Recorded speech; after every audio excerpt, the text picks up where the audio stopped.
Lakshmi serial ಆತ್ಮವಿಶ್ವಾಸದಿಂದ ಕೆಲಸ ಮಾಡಲೇಬೇಕು ಎಂದು ತೀರ್ಮಾನ ಮಾಡಿದ ಭಾಗ್ಯ ಹೋಟೆಲ್ ಎದುರುಗಡೆ ಬಂದು ನಿಲ್ಲುತ್ತಾಳೆ. ನಿಂತು ಯಾರಿಗೋ ಕಾಲ್ ಮಾಡುತ್ತಾಳೆ. ಮಾಡಿದ ತಕ್ಷಣ ನೀವು ಹೇಳಿದ್ದರಲ್ಲ ಅದೇ ಹೋಟೆಲ್ ಹೊರಗಡೆ ನಿಂತಿದ್ದೀನಿ ಎಂದು ಭಾಗ್ಯ ಹೇಳ್ತಾಳೆ.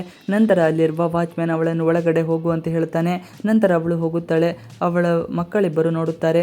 ಮಕ್ಕಳು ಅವರನ್ನು ನೋಡಿಕೊಂಡು ಅಮ್ಮ ಯಾಕೆ ಇಷ್ಟು ದೊಡ್ಡ ಹೋಟೆಲ್ಗೆ ಹೋಗ್ತಾ ಇದ್ದಾರೆ, ಅದು ಕೂಡ ಒಬ್ಬಳೇ ಹೋಗ್ತಾ ಇದ್ದಾಳೆ ಯಾಕೆ ಅಂತ ತನ್ವಿ ಹತ್ತಿರ ಕೇಳ್ತಾನೆ. ಆದರೆ ಅವಳಿಗೆ ಹೇಳೋಕೆ ಯಾವ ಉತ್ತರವೂ ಇರೋದಿಲ್ಲ. ಅವಳು ನಂಗೇನು ಗೊತ್ತು ಎಂದು ಹೇಳುತ್ತಾಳೆ. ನಂತರ ಅವರಿಗೆ ತಾವು ಅವರ ಹಿಂದಿನಿಂದಲೇ ಹೋಗಿ ಅವಳನ್ನು ಚೇಸ್ ಮಾಡಬೇಕು ಎಂದು ಅನಿಸುತ್ತದೆ. ಅವರು ತಕ್ಷಣ ಆಟೋದಿಂದ ಇಳಿದು ಓಡಲು ಆರಂಭಿಸುತ್ತಾರೆ. ಯಾಕೆಂದರೆ ಆಟೋ ಡ್ರೈವರ್ ಕೊಡೋಕೆ ಅವರ ಬಳಿ ಹಣ ಇರೋದಿಲ್ಲ.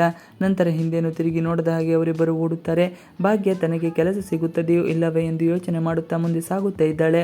ಆದರೆ ಅವಳಿಗೆ ತನ್ನ ಹಿಂದಿನಿಂದ ಮಕ್ಕಳು ತನ್ನನ್ನು ಹುಡುಕಿಕೊಂಡು ಬರುತ್ತಿದ್ದಾರೆ ಎಂದು ಗೊತ್ತೇ ಇರುವುದಿಲ್ಲ. ಹಾಗಾಗಿ ಅವಳು ಮುಂದಿನ ಯೋಚನೆ ಮಾಡುತ್ತಲೇ ಮುಂದೆ ಸಾಗಿದ್ದಾಳೆ. ಆಟೋ ಡ್ರೈವರ್ ಕಾಲ್ ಮಾಡಿನಲ್ಲಿ ಮಾತನಾಡ್ತಾ ಇರ್ತಾನೆ. ಹಾಗಾಗಿ ಮೊದಲಿಗೆ ಇವರು ಓಡಿ ಬಂದಿರುವುದು ಅವನಿಗೆ ತಿಳಿದಿರುವುದಿಲ್ಲ. ಆ ನಂತರ ಗೊತ್ತಾಗುತ್ತದೆ. ಗೊತ್ತಾದ ತಕ್ಷಣ ಅವನು ಇವರ ಹಿಂದೆ ನನ್ನ ಹಣ ಕೊಡಿ ಎಂದು, ನನ್ನ ರೊಕ್ಕ ಕೊಡಿ ಎಂದು ಹೋಗಿ ಮಕ್ಕಳೇ ಎನ್ನುತ್ತಾ ಹಿಂದಿನಿಂದ ಓಡಿ ಬರುತ್ತಾನೆ. ಅವನು ಬರುತ್ತಾ ಇರುವುದನ್ನು ಗೊತ್ತಾದ ತಕ್ಷಣ ಮಕ್ಕಳು ಜೋರಾಗಿ ಓಡುತ್ತಾರೆ. ಭಾಗ್ಯ ಇದೇನಿದು ಇಷ್ಟು ದೊಡ್ಡ ಹೋಟೆಲ್ ಎಂದು ಚಿಂತೆ ಮಾಡುತ್ತಾಳೆ. ಆದರೂ ಈಗ ನನ್ನ ಪರಿಸ್ಥಿತಿ ಚೆನ್ನಾಗಿಲ್ಲ, ನಾನು ಆತ್ಮವಿಶ್ವಾಸದಿಂದ ಇರಲೇಬೇಕು ಎಂದು ಹೇಳುತ್ತಾಳೆ.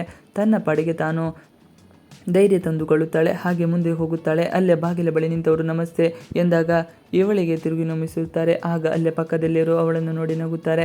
ಆದರೆ ಅವಳು ಧೃತಿಗೆಡುವುದಿಲ್ಲ, ಮುಂದೆ ಹೋಗುತ್ತಾಳೆ. ಮಕ್ಕಳು ಕೂಡ ಅವಳ ಹಿಂದಿನಿಂದಲೇ ಬರುತ್ತಾರೆ. ಹಿಂದಿನ ಸಂಚಿಕೆಯಲ್ಲಿ ಭಾವ ಹಾಗೂ ಅಕ್ಕನ ಜೀವನ ಸರಿ ಮಾಡೋಕೆ ಪಣ ತೊಟ್ಟು ಪೂಜಾ ಹೊಸದಾಗಿ ಇನ್ನೇನೋ ಮಾಡೋಕೆ ಹೋಗಿದ್ದಾಳೆ.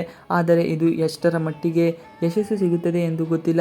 ಒಂದು ದಿನ ಭಾಗ್ಯ ಮನೆಯಿಂದ ಬ್ಯಾಗ್ ಪ್ಯಾಕ್ ಮಾಡಿಕೊಂಡು ಪೂಜಾ ಸೀದಾ ಆಟೋದಲ್ಲಿ ಎಲ್ಲಿಗೂ ಹೊರಡುತ್ತಾಳೆ. ಅವಳು ಎಲ್ಲಿಗೆ ಹೋಗ್ತಾ ಇದ್ದಾಳೆ ಎಂದು ಯಾರಿಗೂ ಹೇಳಿರುವುದಿಲ್ಲ. ಭಾಗ್ಯಲಕ್ಷ್ಮಿ ಕಲರ್ಸ್ ಕನ್ನಡ ವಾಹಿನಿಯಲ್ಲಿ ಪ್ರಸಾರವಾಗುತ್ತಿರುವ ಧಾರಾವಾಹಿಯಾಗಿದೆ. ಈ ಧಾರಾವಾಹಿಯಲ್ಲಿ ತಾಂಡವ್ ಹೆಂಡತಿಯನ್ನು ಬಿಟ್ಟು ಬೇರೆ ಒಬ್ಬಳನ್ನು ಮದುವೆಯಾಗಲು ಪ್ರಯತ್ನ ಮಾಡುತ್ತಾ ಇದ್ದಾನೆ. ಆದರೆ ಅವನಿಗೆ ಈಗಾಗಲೇ 2 ಮಕ್ಕಳಿದ್ದಾರೆ. ಆದರೂ ಶ್ರೇಷ್ಠ ಅವನನ್ನೇ ಮದುವೆ ಆಗಬೇಕು ಎಂದು ಹಠಕ್ಕೆ ಬಿದ್ದಿದ್ದಾನೆ. ಇವಿಷ್ಟು ಇವತ್ತಿನ ವಿಡಿಯೋ. ಈ ವಿಡಿಯೋ ಇಷ್ಟ ಆದರೆ please like, share and subscribe ಮಾಡಿ. ನೀವು ನಮ್ಮ ಯೂಟ್ಯೂಬ್ ಚಾನಲ್ಗೆ ಸಬ್ಸ್ಕ್ರೈಬ್ ಆಗಿಲ್ಲ ಅಂದರೆ ಬೇಗ ಸಬ್ಸ್ಕ್ರೈಬ್ ಮಾಡ್ಕೊಳ್ಳಿ. ನಾವು ಹಾಕುವಂತೆಲ್ಲ ವಿಡಿಯೋಗಳು ನಿಮಗೆ ನೋಟಿಫಿಕೇಶನ್ ಮುಖಾಂತರ ದೊರೆಯುತ್ತದೆ. Thanks for watching video. Please like, share and subscribe our channel for more videos.